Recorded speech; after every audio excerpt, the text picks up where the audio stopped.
On March 29th, 2024, Hive took one of the biggest risks they possibly ever have done before by replacing an old and beloved game with something that was going to be new and improved.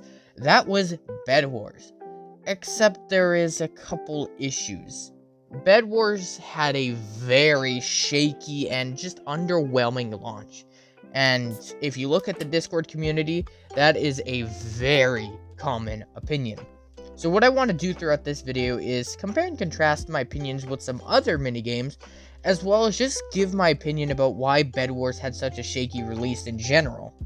Quick disclaimer, this video was recorded after the patch, so I will be talking from that perspective. So anyway, my first gripe with Bedwars, and this is definitely a very common issue, it's that the pacing is everywhere and nowhere at the same time. It's very chaotic and inconsistent, and that hurts the game really bad in my opinion. I go to collect 5 iron, of which I can buy either a sword or 16 wool. Now, I get it, you're trying to discourage rushing from the onset, and that's totally fine. But the problem is, you can't even guarantee my chances of making it to Diamond Island as it is. Now, the whole idea here was to have a fight on Diamond Island, as you see in the gameplay here. I'm sure that was the perspective they were looking from. They were looking to unite players in the middle so you could have sort of a push back, push forward sort of encounter, which I totally get. But then as soon as you get your diamonds and you get your gold, the pacing goes right through the roof. You are able to buy so many things so quickly. Hell, before the patch, you would get iron armor before you got chain. That's how crazed it was. Now, even post-patch, this is still a massive issue because, let's face it here, it is more worth it to buy 32 wood with 5 gold than it is to buy 16 wool with 5 iron. That's what we're talking about here. The rarer currency is the better use for the same purpose. Now, the great thing about this gripe is that it can be mostly fixed in just one simple change. Just make it so wool is cheaper. Make it so you pay 5 iron for 32 and you pay 10 for 64. Because then at least you're speeding up the game and it's a little more consistent. But the problem isn't fixed yet because chain armor is still relatively cheap anyway, but hey, at least iron costs a little more. But don't worry, it's still piss easy to get. So you probably asked the question, does a pricing readjustment need to be done in order to make the game fulfill its greatest potential? Nope, there's more. The currency in the game in general needs to have a change. We talked about the pricing of some things, now we need to talk about their value, how much they are worth. And if you are confused about what I mean by the term value, I'll explain real quick. Say you have $0 and the person beside you has $20,000 in their bank account.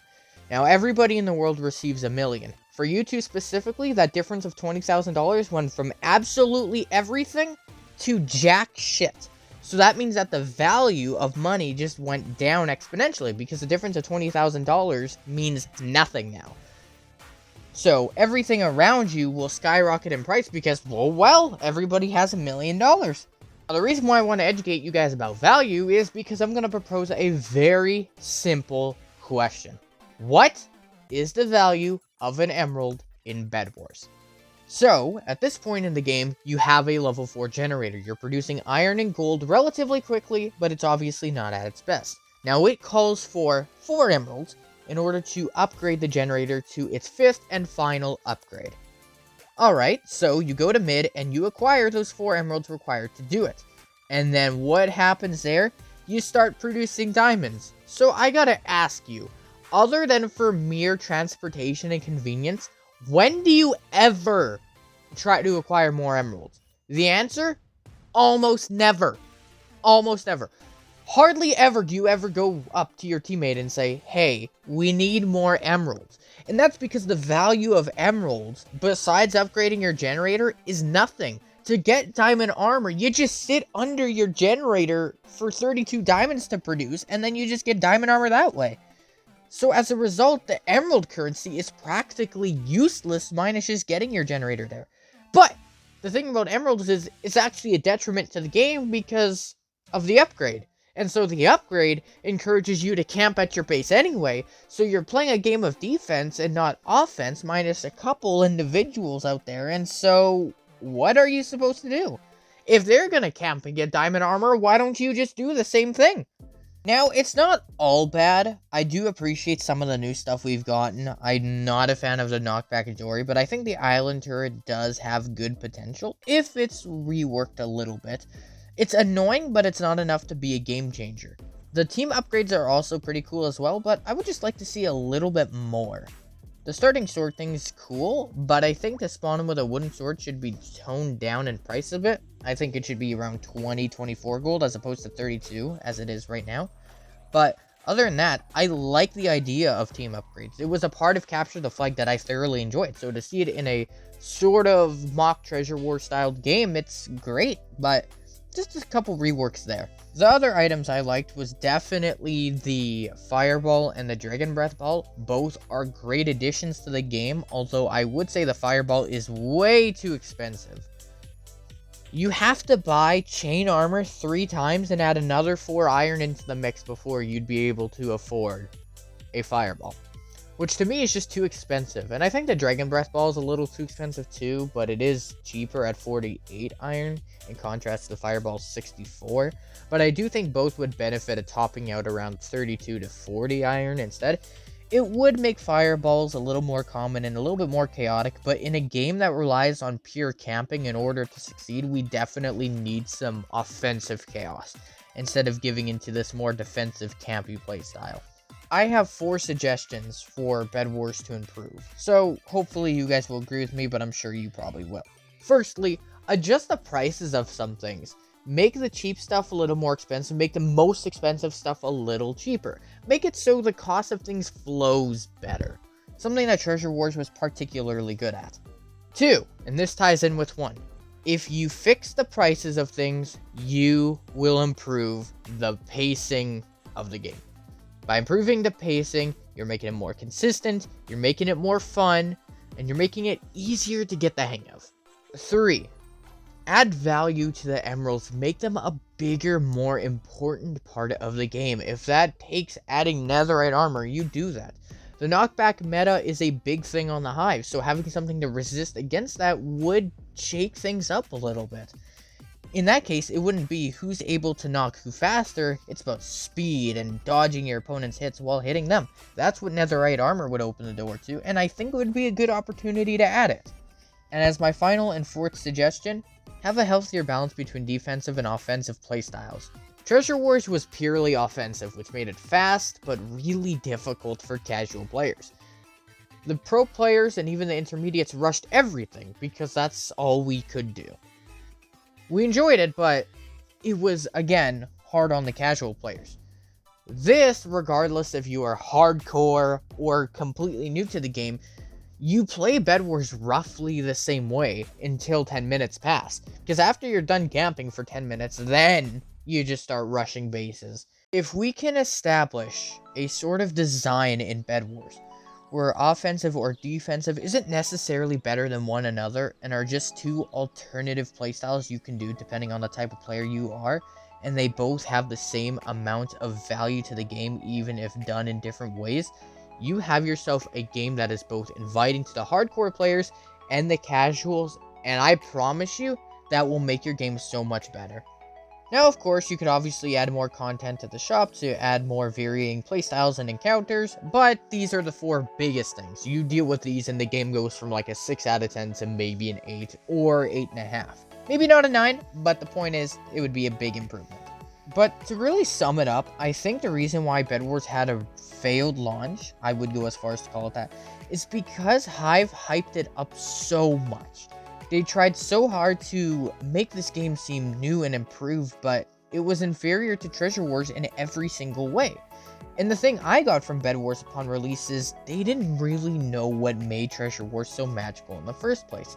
So once again, I will restate what did, at least for me. It was a game that was accessible to everybody. It was fast-paced and easy to understand. Regardless if you were 5, 15, or even 25, or even older than that, you could still understand how to play the game. Bedwars decided to become more complex as a result of that. And on the way there, it just ended up feeling like every single blank Wars game ever. What's the difference between this and Egg Wars on CubeCraft, this and Cake Wars on Mineplex? Or this and Core Wars on Galaxite. If you say Galaxite, I swear to God. My point is, though, Bedwars doesn't really deviate from the formula of making these kind of games. If you look at Hive, they've actually done something with a formula before. They've revamped a specific kind of formula out there in their great lineup of games. I'm talking about Skywars. You look at vanilla Skywars and you realize, okay, it's just survival games in the sky. It's fun, but it's not revolutionary. It hasn't been revolutionary for years. And then Hive's variation of Skywars comes around and you're like, holy shit, this is actually pretty good. And that's because they added things like mystery chests in the middle. They added ores and everything like that. That's what made Skywars so much fun for Hive players.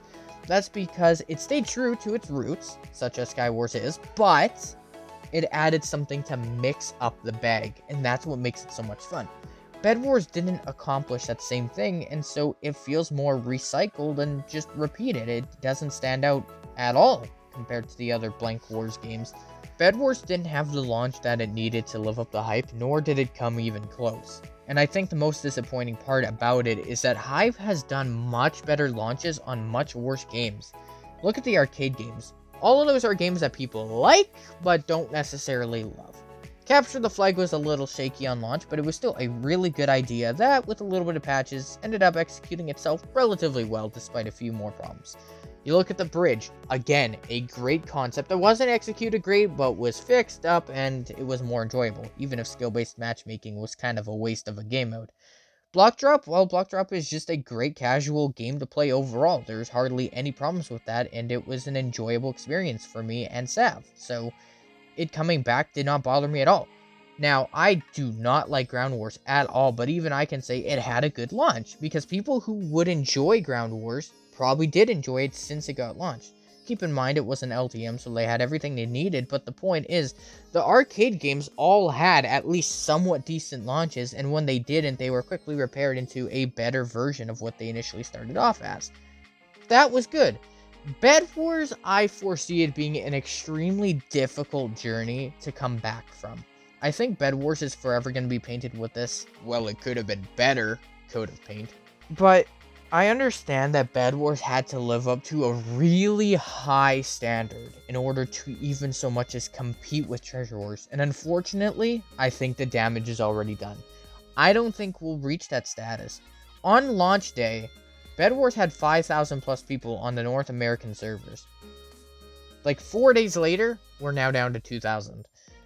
That just shows that Bedwars can't hold that candle that Treasure Wars once did. And yes, Treasure Wars was getting stale and hardly receiving updates, but it would have been better if they just kept updating it. They should have kept it around. If you want to make it a little bit more complex, sure, that's fine, but do it progressively. Don't go all crazy. Don't go from nothing to everything like you did with Bedwars. And it pains me to say this about Bedwars because I love the Hive's work most of the time. I'm a big fan of them. I think they do their stuff well. I didn't appreciate that they banned me for something that never happened. I did fight them on it, but yeah. Anyway, that's here nor there. The point is, though, the Hive does make good games, and it sucks that Bedwars just wasn't able to be that. That's going to conclude my thoughts about Bedwars. I hope to hear some of you guys commenting about maybe your experiences or your opinion about what I'm saying or any suggestions that you guys have. I'd love to hear any feedback about this because it's a bit of a divisive topic and hearing it from all perspectives is an interesting thing. So please feel free if you have anything to say, go ahead. With that in mind, guys, that's going to be the end of this video, so I hope you enjoyed and I will see you in the next one. Take care for now. Goodbye.